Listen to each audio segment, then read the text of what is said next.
పాత్రికేయ మిత్రులకు, అలాగే ఈరోజు సభను అలంకరించిన మీ ప్రియమైన దర్శకులు కృష్ణవంశీ గారికి, అలాగే డైనమిక్ హీరో శ్రీకాంత్ గారికి,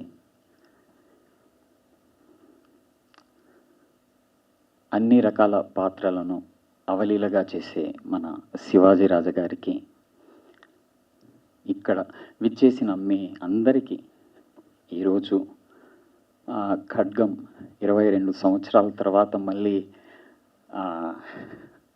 రిలీజ్ చేయాలని ఒక చిన్న అభిప్రాయంతో మేము ముందుకు వచ్చాము. ఈ చిత్రం నిర్మించడానికి ముందు, నిర్మిస్తున్నప్పుడు ఒక యాక్టర్గా నాకు ప్రత్యేకంగా ఇది నా మొదటి చిత్రం కావడము, తర్వాత ఈ నేషనల్ స్కూల్ ఆఫ్ డ్రామాలో చదివిన తర్వాత 7 years తర్వాత నేను ఒక మంచి రోల్ కోసం నేను వేచి చూస్తున్నప్పుడు 7 సంవత్సరాల వనవాసం తర్వాత దొరికిన మొదటి చిత్రం నా కోసం ఖడ్గం. అంటే నటుడిగా నా వనవాసం అదే. తర్వాత దీని వెనకాల ఎన్నో రకాల కథలు ఉన్నాయి. ప్రిపరేషన్లో కృష్ణవంశీ గారికి ప్రత్యేకంగా నాకు ఒక ప్రత్యేకమైనటువంటి 7 years ప్రాసెస్లో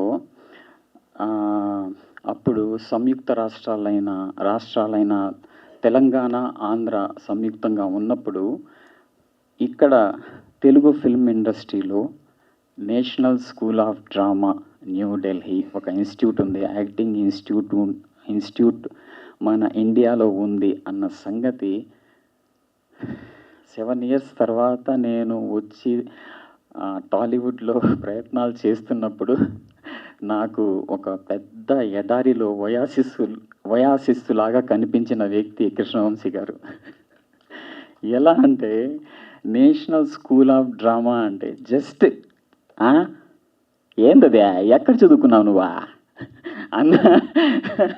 అన్న ఒక రియాక్షన్సే ఎక్కువగా, ఏందది, ఏం ఇన్స్టిట్యూట్, ఏం నేర్పిస్తారు అక్కడ అని ఇలాంటి చాలా రకాలైనటువంటి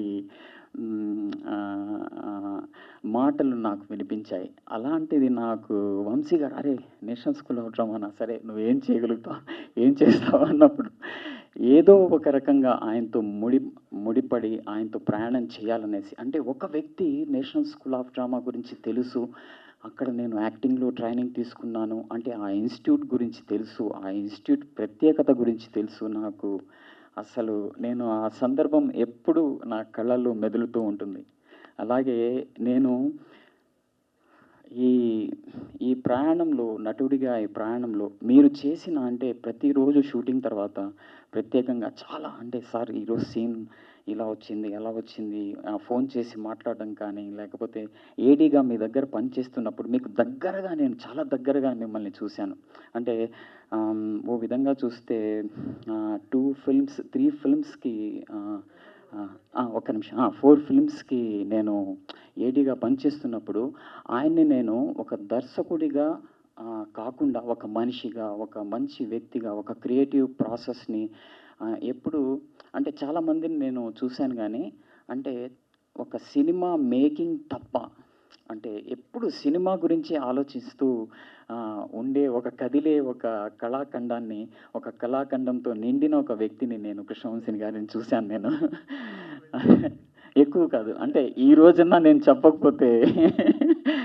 అలాగే నా ఏడీగా నేను పనిచేస్తున్నప్పుడు యాక్టర్స్కి ఎలా ట్రైనింగ్ ఇస్తారు, ఎలా ఒక క్యారెక్టర్ గురించి ఆయన చెప్పడం కానీ, ఆయన పద్ధతి కానీ, లేకపోతే క్యారెక్టర్ ప్రిపరేషన్లో యాక్టర్స్కి ట్రైనింగ్ ఇచ్చే పద్ధతి కానీ, వాళ్ళకి చెప్పే పద్ధతి కానీ, అవన్నీ నాకు నేను ఇన్స్టిట్యూట్లో ఏవైతే చదువుకున్నానో వంశీ గారు అవన్నీ బాగా తెలుసన్న విషయం నాకు నిజంగానే ఒక నటుడికి అంతకంటే సాటిస్ఫాక్షన్ ఏముంటుంది. సో, ఆ ఏడీగా పనిచేస్తున్న ప్రయాణంలోనే నేను మీ దగ్గర నుంచి చాలా విషయాలు ఒక సినిమాటిక్ అంటే ఫార్మాట్‌లో గాని, మనం ఒక నటుడిగా ఎలా నటించాలి అన్నది ఇన్‌స్టిట్యూట్‌లో కాకుండా ఇక్కడ ప్రత్యేకంగా నాకొక గొప్ప అవకాశాన్ని, సందర్భాన్ని మీరు నాకు కల్పించారు. ఏడీగా ఉన్నప్పుడు. Thank you so much. అది ఎప్పుడు నేను మర్చిపోలేను. నేను వేసే ప్రతి అడుగులో, ప్రతిరోజు మీరు ప్రత్యేకంగా రమ్యకృష్ణ గారు నాకు ఏడీగా ఉన్నప్పుడు చాలా సందర్భాల్లో నాకు హెల్ప్ చేశారు. చాలా సపోర్టివ్‌గా నిలిచారు. అలాగే యాక్టింగ్ టెక్నిక్స్ గురించి గానీ, యాక్టింగ్ మెథడ్స్ గురించి గానీ చాలా సందర్భాల్లో నేను రమ్యకృష్ణ గారు చాలా సందర్భాల్లో మాట్లాడుకోవడం జరిగింది. అది కూడా నేను ఎప్పుడు మర్చిపోలేను. ఇలా చాలా కథలుంటాయి. ఇంకా శ్రీకాంత్ గారైతే మొదట మేము స్టార్టింగ్ చేస్తున్నప్పుడు ప్రిపరేషన్‌లో ఆయన క్యారెక్టర్ ప్రిపరేషన్‌లో కొన్ని రిహార్సల్స్ అవన్నీ చేశాము కెమెరాతో. అవి ఆ సందర్భాలు కానీ, అలాగే శివాజీ రాజా గారు, ఇంకా చాలామంది ప్రకాష్ రాజ్ గారు, రవితేజ్ గారు, సోనాలి బింద్రే గారు, కిమ్ శర్మ గారు, ఇంకా సంగీత గారు, రఘుబాబు గారు, ఎంఎస్ గారు, ఆవుతి ప్రసాద్ గారు, తర్వాత అదే కాకుండా ప్రత్యేకంగా సిరివెన్నెల సీతారామ శాస్త్రి గారు. అంటే వంశీ గారితో పాటు నేను సిరివెన్నెల సీతారామ శాస్త్రి గారి ఇంటికెళ్ళి వీళ్ళ డిస్కషన్స్ కూడా నేను వినేవాడిని. తర్వాత కథలో కూడా పాలు పంచుకునేవాడిని. అలాగే మిగతా యాక్టర్స్‌కి ప్రిపరేషన్స్ అంటే లైక్ ఆ సీన్ మాకు బాగా గుర్తు. అది సోనాలి బింద్రే గారిని కాల్చడం అవన్నీ ప్రత్యేకంగా అప్పుడు నేను నాకు మీరు ప్రత్యేకంగా తిట్టిన తిట్టు నాకు అది అవార్డు లాగా పనిచేసింది. అరే ఈ నా కొడుకు ఎవరు ఎక్కడి నుంచి తీసుకొచ్చారు మీరు. అది నేను అంటే ఇలాంటివి కొల్లలుగా మన దగ్గర విషయాలున్నాయి. ఇవి నేను ప్రత్యేకంగా ఈరోజు ఇలా చెప్పుకుంటూ వెళితే ఈ సందర్భము సమయం సరిపోదు. చాలా విషయాలు ఉన్నాయి. కానీ సార్ మీరు అందరూ ఒక నటుడిని ఎలా అయితే కనిపిస్తున్నాడో, ఒక వ్యక్తిని, ఒక నటుడిని ఎలా అయితే కనిపిస్తున్నారో వాళ్ళని అలాగే తీసుకొని మలిచి సినిమా చేయడం సహజ పద్ధతి ఇది. కానీ నేను కొత్తగా వచ్చినప్పుడు ఒక certificate national school of drama నుంచి యాక్టింగ్‌లో చేసిన సర్టిఫికేట్ తప్ప, నా మాటలు తప్ప ఇంకా వేరే ఏ ప్రపంచం తెలియని నాకు ఏం చేశారంటే నాలో అంటే యాక్టరు సర్టిఫికేట్ ఉండడం వేరు. నాలో ఒక మంచి నటుడిని ఆయన చూసి నా మీద అంత పెద్ద నమ్మకంతో నాకు ఇంకా గుర్తు ఆ దేవానంద్ స్టూడియోలో శక్తి ఫిల్మ్ డబ్బింగ్ జరుగుతున్నప్పుడు ఏంట్రా ఒక సినిమా ఉంది చేయబోతున్నాను. ఒక 4 సీన్లు ఉంటాయి అని నాకు అట్లా బయట మనం నిలబడి అందరూ ఉన్నారు. అది నాకు ఇంకా గుర్తు. నేను ఎప్పుడు తప్పకుండా చేస్తాను సార్, ఎందుకు చేయను, 4 సీన్లు ఏంటి, ఒక్క సీన్ అయినా చేస్తాను అనేసి నేను అనడము. అక్కడి నుంచి మొదలైన మా ప్రయాణము ఇంకా కొనసాగుతూ ఉంది. అప్పుడప్పుడు మాట్లాడుకుంటూ ఉంటాము. నిన్న కూడా ప్రత్యేకంగా చాలా ఇంటికెళ్ళి నేను మాట్లాడడం జరిగింది. నాకెప్పుడు మీరు రమ్యకృష్ణ గారు ఎప్పుడు నాకు ఇన్స్పైరింగ్. నేను వేసే ప్రతి అడుగులో మీరు నాకు మీ పట్ల నాకు ఒక కృతజ్ఞత భావం ఉంటుంది, ఎప్పుడు ఉంటుంది. అలాగే thank you sir, love you sir, love you.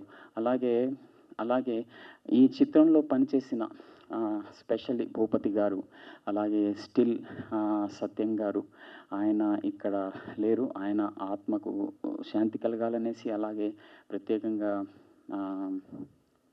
Sirivennela Sitarama Sastry గారు, తర్వాత పేకేటి రంగా గారు, ఇంకా కొంతమంది ఉన్నారు. వాళ్ళందరికీ నేను పేరున ధన్యవాదాలు తెలియజేసుకుంటున్నాను.